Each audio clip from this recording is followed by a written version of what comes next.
Hello and a very good morning to all our viewers. Thank you for tuning into Times Now's Cricket Central. I'm Deepak Suresh Kumar.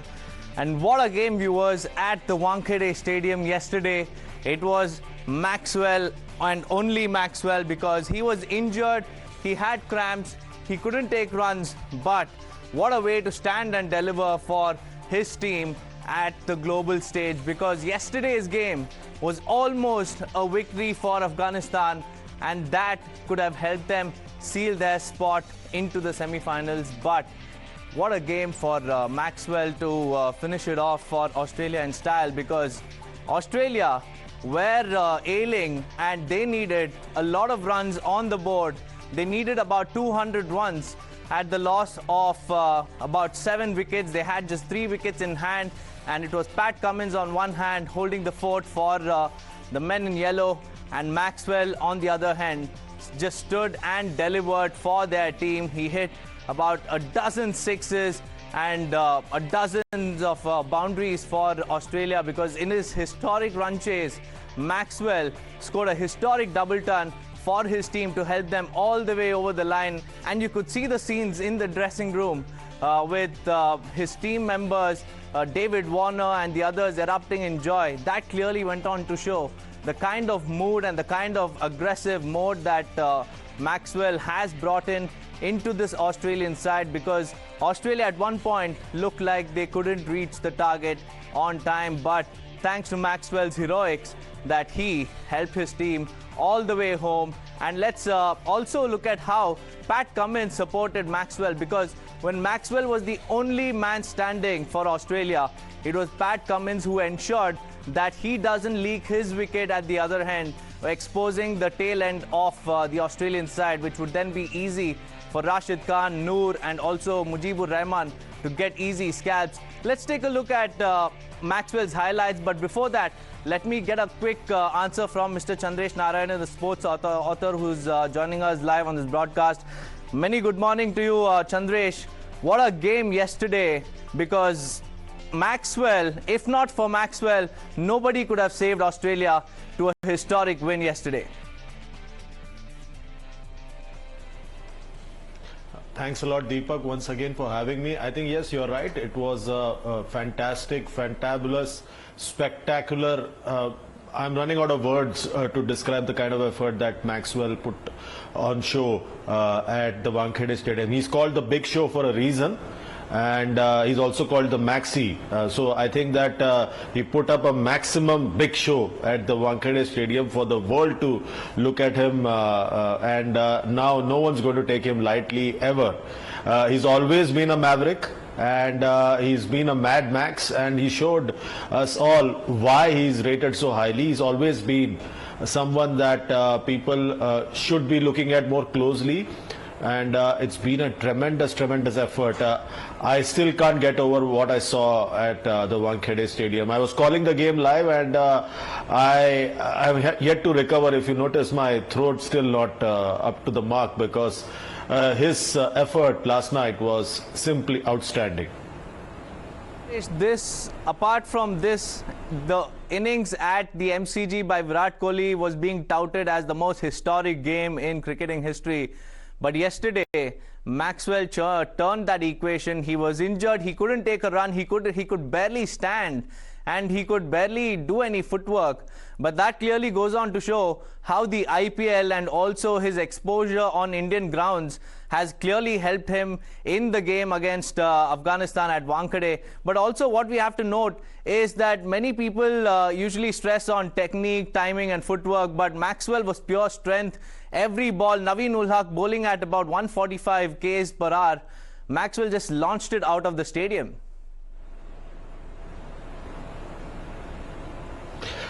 I think knowledge of the Indian grounds helped him to an extent, but I think overall, if you see, it's just determination. He knew that he's the lone man standing there, and he got very good support from his captain, who didn't do much with the bat but held on.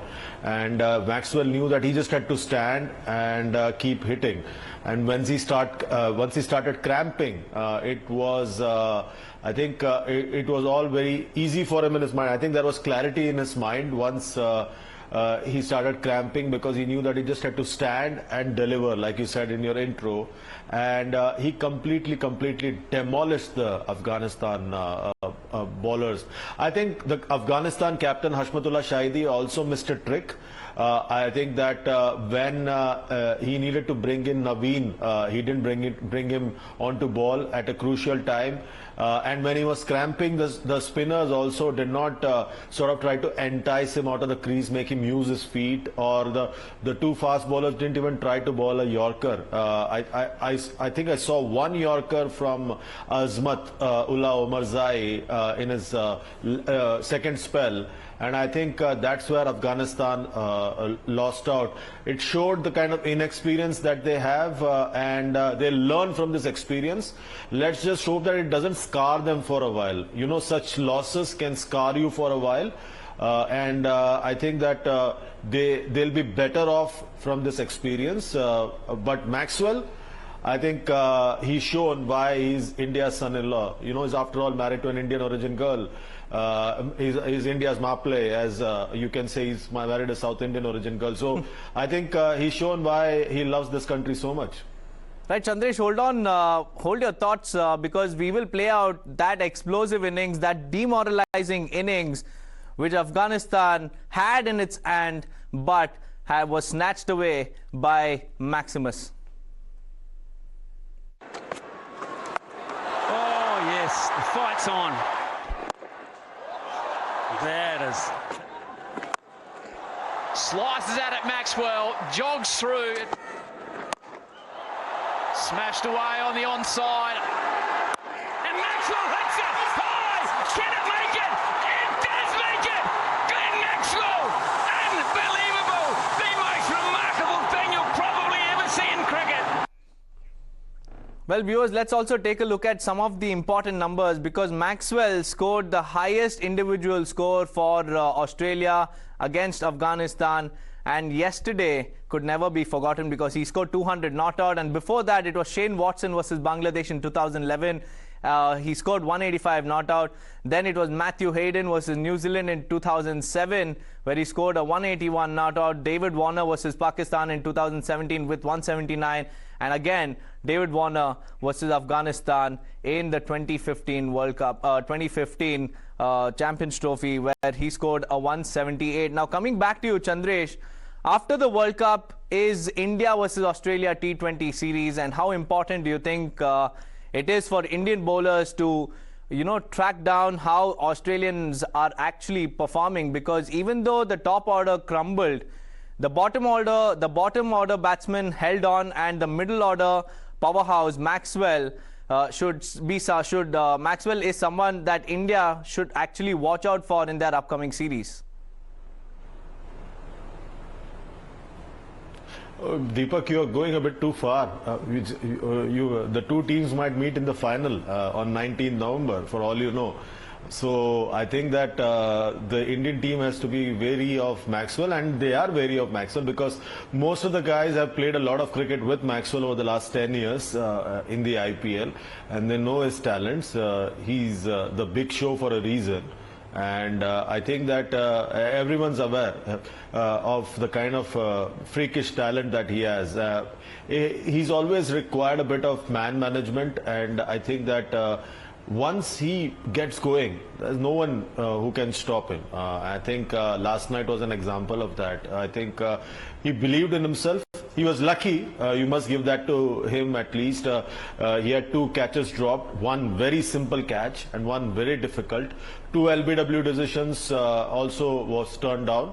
One was ruled against him, but he reviewed and he managed to successfully review it. So I think that you must acknowledge that he did have a few chances in the knock, but after that it was just pure determination. And I think he was standing on one leg and hitting sixes and fours at will. And I think it shows the kind of determination that he had to show that he can be a match winner for Australia.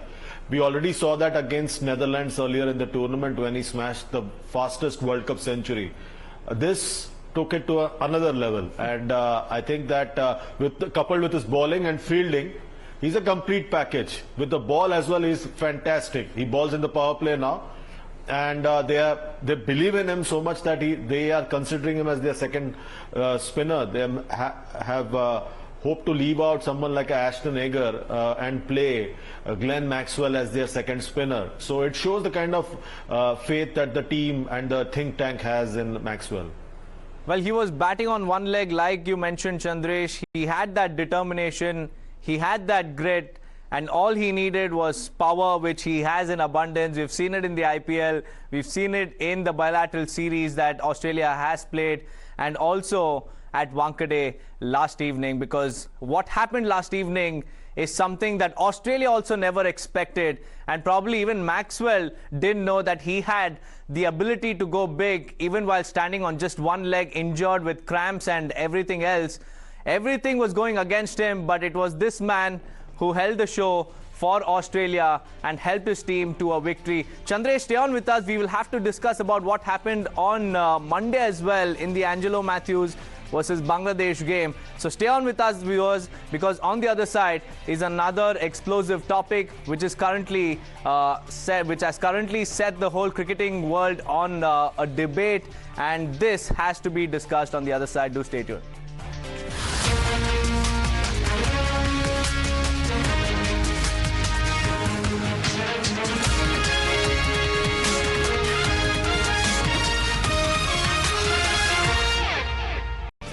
Welcome back, viewers. Bowled LBW, caught behind, caught and bowled, run out, stump, obstructing the field, handling the ball, hit wicket. He hit the ball twice, retired out. And on Monday, viewers, we saw the 11th type of dismissal, the timeout. And this date, viewers, 6 November 2023, will go down in cricketing history, because in a heart-pounding world of cricket where every second counts, an unprecedented drama unfolded during the 2023 World Cup match between Sri Lanka and Bangladesh, where Angelo Matthews, a seasoned Sri Lankan all-rounder and a former captain, found himself at the centre of a bizarre incident, becoming the first batter in the ODI World Cup history to be dismissed, timed out. Now, the tension was palpable as Matthews walked onto the pitch with the weight of expectations resting heavily on his shoulders.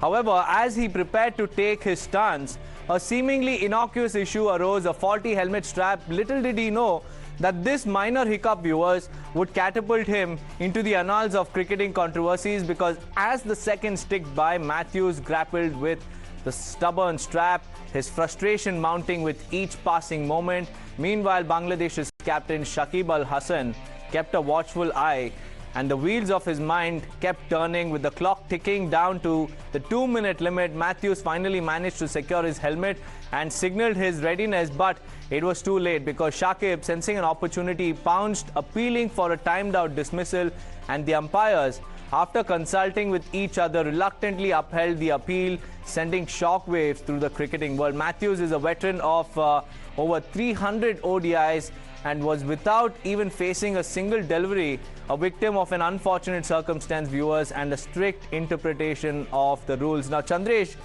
coming back to you, the sportsmanship of the game, the spirit of the game was tarnished when Shakib Al Hasan appealed for a timeout. What do you have to say on that?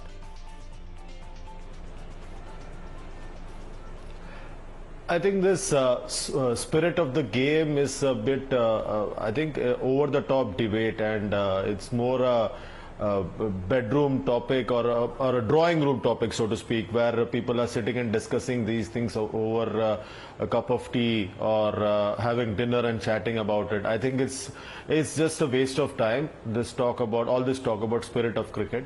The bottom line is that the two sides always had a bit of tension, and it's been carrying on for the last 5 to 7 years. And the fact that Bangladesh had not been winning anything and they had been on a losing streak meant that Shakib, who's always on a short fuse, was happy to just go to the umpires and appeal. And the umpire checked with him twice. Are you sure? Do you really want to appeal for this? And he said, yes, I am. And I think that the tensions that exist between the two sides just came to the fore. We saw what happened after the game. We saw what happened when Angelo dismissed Shakib and pointed to a non-existent watch, almost claiming that Shakib was timed out.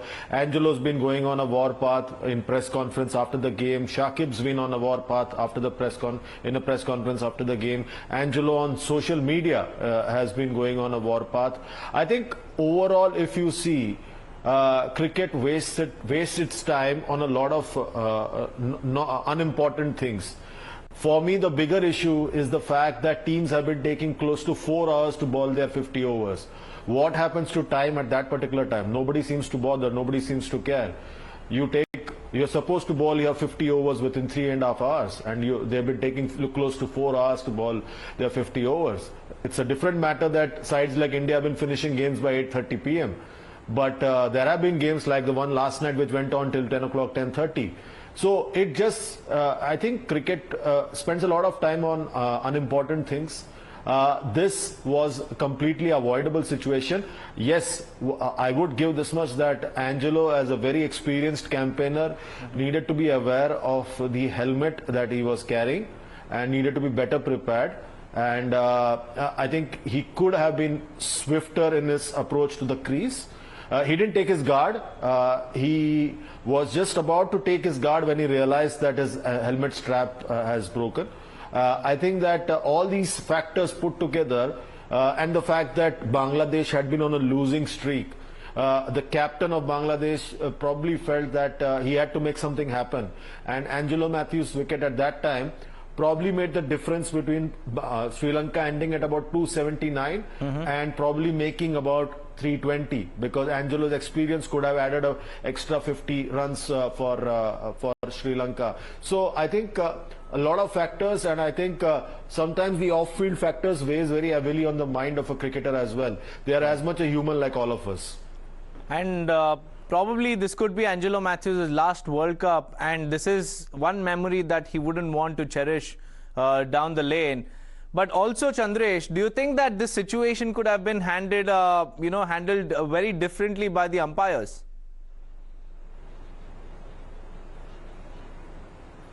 See, the umpires went by the book. The umpires went by the book because they just checked with Shakib if he really wanted to appeal, and he said yes. And then they had no go. They couldn't do anything. They are the ones who are running the show on the field. Once the game starts at 2 p.m. India time till the match ends, they are the boss on the field, and they are the ones who adjudicate on all matters. So they couldn't do anything. They went by the appeal of Shakib. They checked with the third umpire. The third umpire said yes, he was well within his rights, and that Angelo did warrant a timed out dismissal. They had nothing to do after that. They just went by the book. Now, like I said, I think that if Shakib had not been under the kind of pressure that he was on during the game or before the game and after the game, he wouldn't have been doing that. In happier times, he wouldn't be doing that. It's just the fact that it was Sri Lanka against whom they bear some kind of a grudge. They start doing the Nagin dance and so on and so forth. I think all these factors put together played a big part in the way Shakib approached the issue. But overall, if you see Angelo Matthews, you spoke about Angelo Matthews. I think Angelo will probably remember this one for a very long time, because for as long as the game exists in any shape or size, in any format, he'll forever be the answer to a famous quiz question.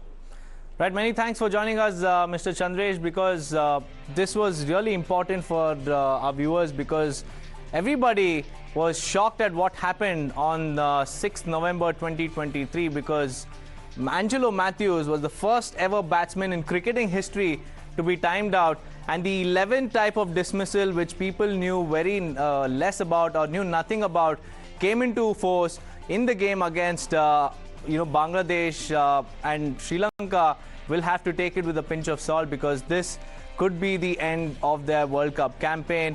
But however, Shakib Al Hasan also has his side of the story. He was desperate for a victory and he was under immense pressure.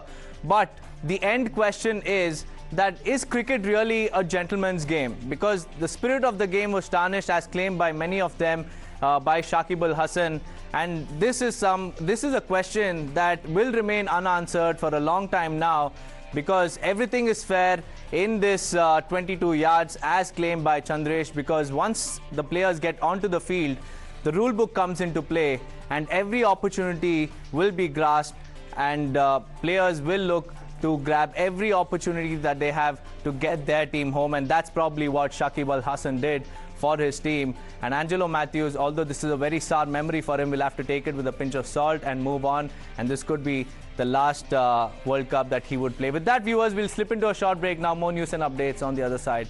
Do stay tuned.